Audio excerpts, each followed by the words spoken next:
So negative interest rate is no fun for anybody, and it gets even worse when you're actually coming to Germany. Before you're coming to Germany, you're happy about all of the different kind of things that you will experience here, how organized everything is, and how you're having a better quality of life. Well, all good. But when you talk about the finances, like Germany still suffers because you have some kind of like weird banking issues here, which is the negative interest rate. That means the banks will, instead of giving you some kind of money for keeping the money in the bank accounts, they will take money from you for running your bank account. And this is in Germany called Kontoführungsgebühr. So here you are generally paying the companies anywhere from like 4 euros to up to like 12 or 15 euros. My recent bank statements were like really horrid. I was like paying almost like 23 euros, and it's just not fun at all. Now, because of this, it is very important that you're smarter with your finances, because in Germany, if you were thinking about that sweet interest rate, at least that is not something that you're getting here. You're not going to find it. But I'm still going to show you different kind of options that you can take a look at if you're interested in investing your money in a better way. Now, I come from the country India, where I was having very nice like savings interest rate in the local bank account, which was the SBI. Well, it's not local, it's like centralized, but still, State Bank of India, there we were having like interest rates previously for up to around like 3.5%, in the middle even like 4%, and then it like slowly went back to 2.5%. I'm going to quickly show you the numbers now. So here, if you take a look, right now the SBI, the Indian one, they are saying that we are paying a 2.75% interest rate, which is really horrible, because if you take a look at the inflation alone, it's like around 4%. And here's the history. I'm going to like put it on the screen, that in March 2003, the savings deposit interest rate was 3.5%, May 2011 was 4%, July 2017 was 3.5%, and March 2020 3%, and in April 2020 it sunk to 2.75%, which is not nice. If the inflation alone is 4%, you're not getting any kind of money added to your, purchasing power. You're actually getting your purchasing power reduced, because every single year prices are like going completely crazy. I remember when I was in India and I used to go with my friends to different kind of dhabas or restaurants, we were able to like, just eat pretty nicely with just like 200 rupees or something. And recently when we went to India and we were having our meetups, we saw that like in 200 rupees, you can really not get anything anymore. Like it's very difficult, just to like one dish, one paneer dish, one dal, whatsoever. Like if you're lucky, you can definitely get that, but otherwise it's not looking that good. That's why you have to make sure that no matter what kind of country you're in, you are just using your money wisely. You're saving it and you're investing it further.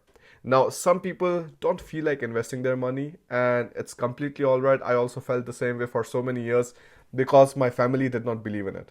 My parents, yeah, they were doing some kind of investing. They never told us about it.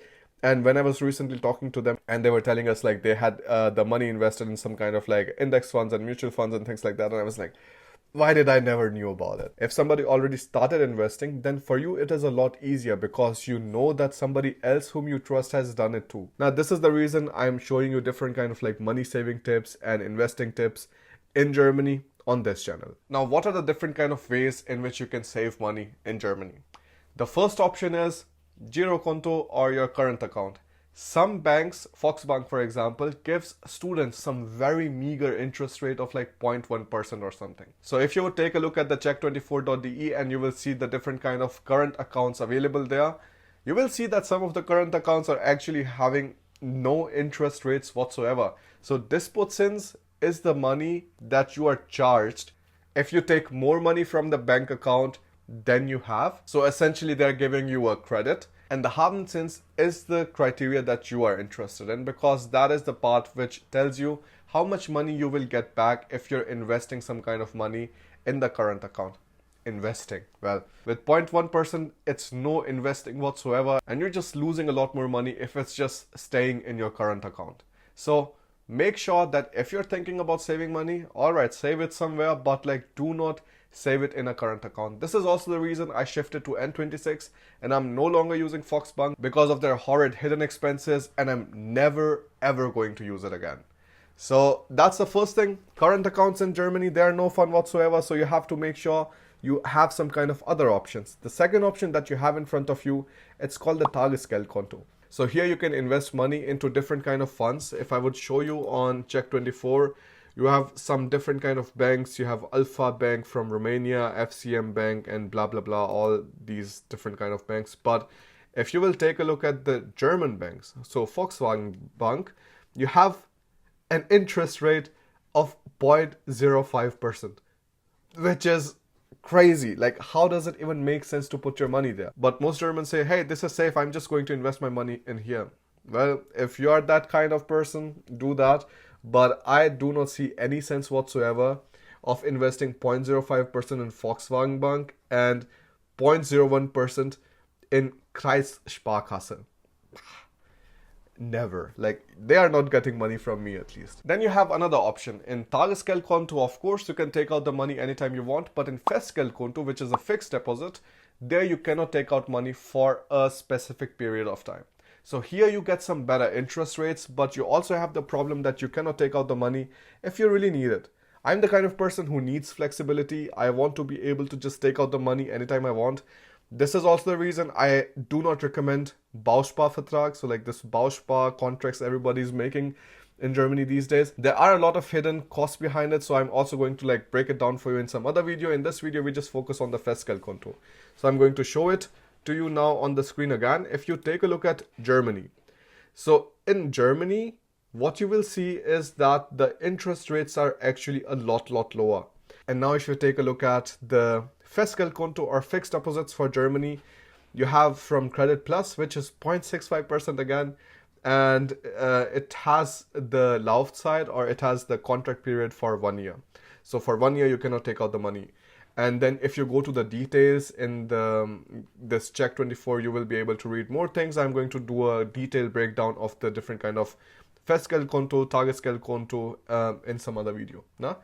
And this is also the reason like you generally wouldn't see me save any of the money in these kind of places, because every single time your money is just lying around, you're actually losing money, because this is the same money that you could be investing somewhere else. That's why I made sure that when 2020 hits, I'm going to start investing no matter what happens.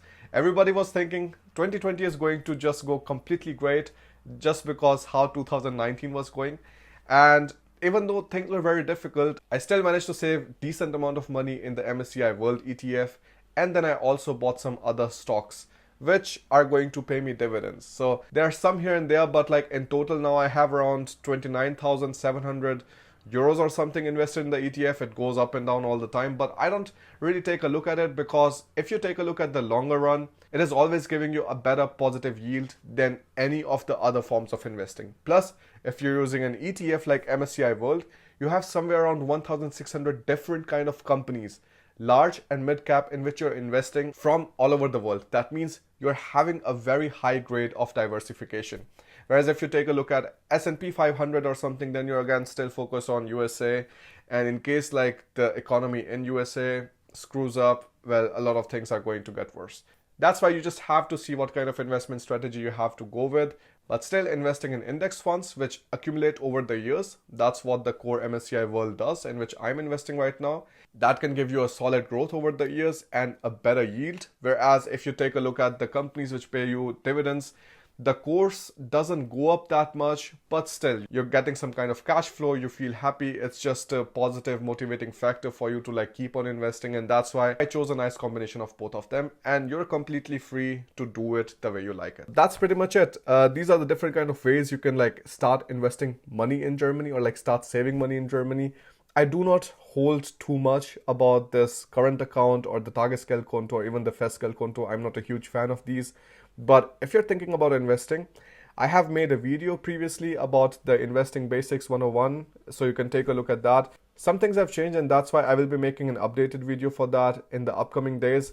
But so far, thank you so much for joining in and actually making Brandevise a 1,000 subscribers strong community. Thank you so much for this. Everybody who's watching this video, everybody who ever shared this video, I'm really grateful, and thank you so much for supporting me in this new venture, because previously, before we started Brandevise, nobody else was talking about investing in Germany in English, and that is what we want to accomplish through this channel.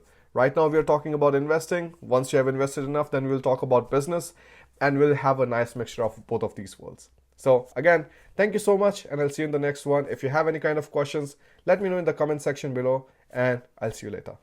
Bye.